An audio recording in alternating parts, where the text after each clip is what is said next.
శివా, స్నేహ, ఏమైంది అత్తయ్య? గంగ ఫోన్ చేసింది, దారిలో ఉందట. అవునా అత్తయ్య? స్నేహ, టిఫిన్ రెడీ చేసావా? గంగ వచ్చేస్తుందంట. అన్నీ రెడీ చేశాను. మీ చిన్న మద్దల గురించి తెలుసు కదా.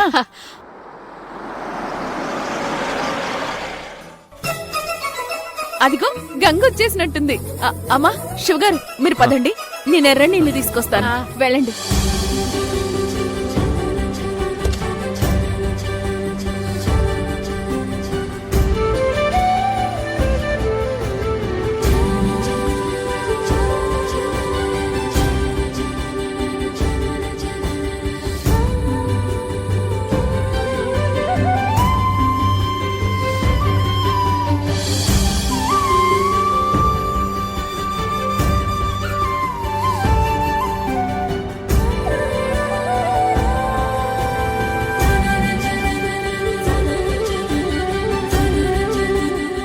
గంగా, కాలుకేమైంది?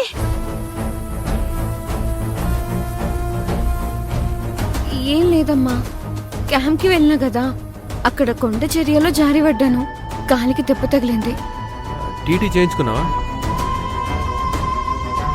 యాంటీబయాటిక్స్ ఏమైనా వాడుతున్నావా? బిడ్డా, బయటికెళ్ళినప్పుడు చూసుకోవాలి కదా, ఇలా దెబ్బలు తగిలించుకుంటే ఎలా?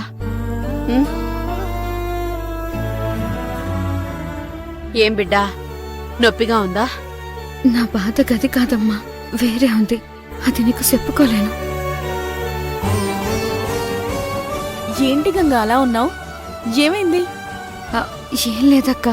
స్నేహ, తను క్యాంపుకి వెళ్ళిన చోట పడిపోయిందట, దెబ్బ తగిలింది, అందుకే అలా ఉంది. ఓ అదా, పర్వాలేదులే గంగా, మీ బావ డాక్టరే కదా, త్వరగా తగ్గించేస్తారులే.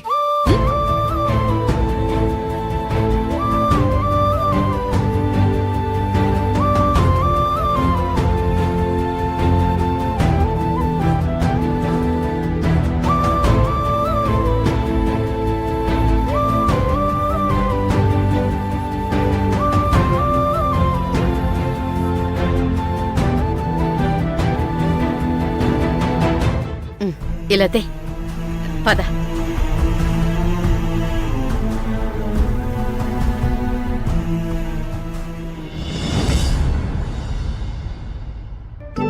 రా బిడ్డా. గంగా, నువ్వు రెడీ అయ్యరా, టిఫిన్ చేద్దు గాని.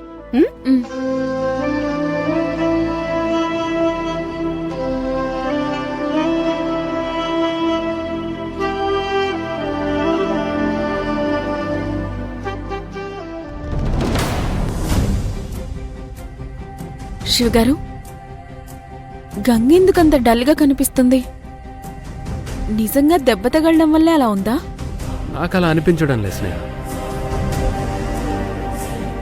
కామన్ గా దెబ్బ తగిలిన బిడ్డ దాన్ని తల్లికి చూపించడానికి ట్రై చేస్తుంది, కానీ గంగ అలా చేయలేదు. అత్తయ్య అడిగితే తప్ప దాని గురించి చెప్పలేదు. బహుశా అమ్మ మీద బెంగ పెట్టుకుందేమో. అయ్యుండొచ్చు.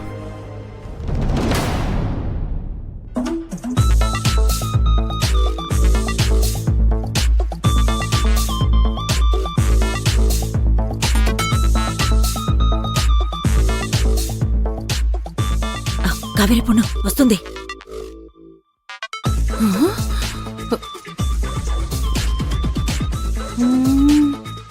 వీళ్ళిద్దరూ ఇక్కడ చేరారంటే మా మీద ఏదో గూడు పుటాని చేస్తున్నారన్నమాట.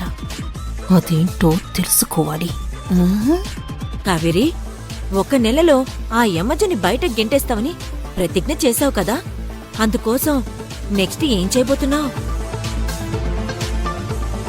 కాకమ్మ, డైవర్స్ అవ్వకుండా ఉండడం కోసం నేనొక ఛాలెంజ్ చేశాను. అర్జున్ బాబు దానికి ఒప్పుకున్నారు. ఆయన మాట మా అత్తగారు ఒప్పుకుంది. దీన్ని బట్టి నీకు అర్థమైందేంటి?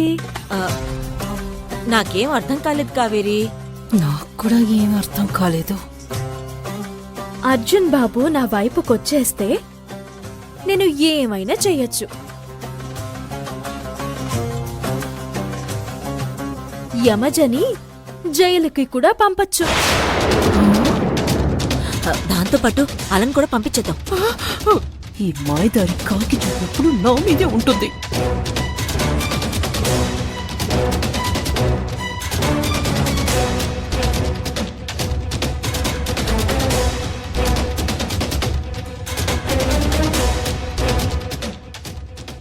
ఇది చూసావా?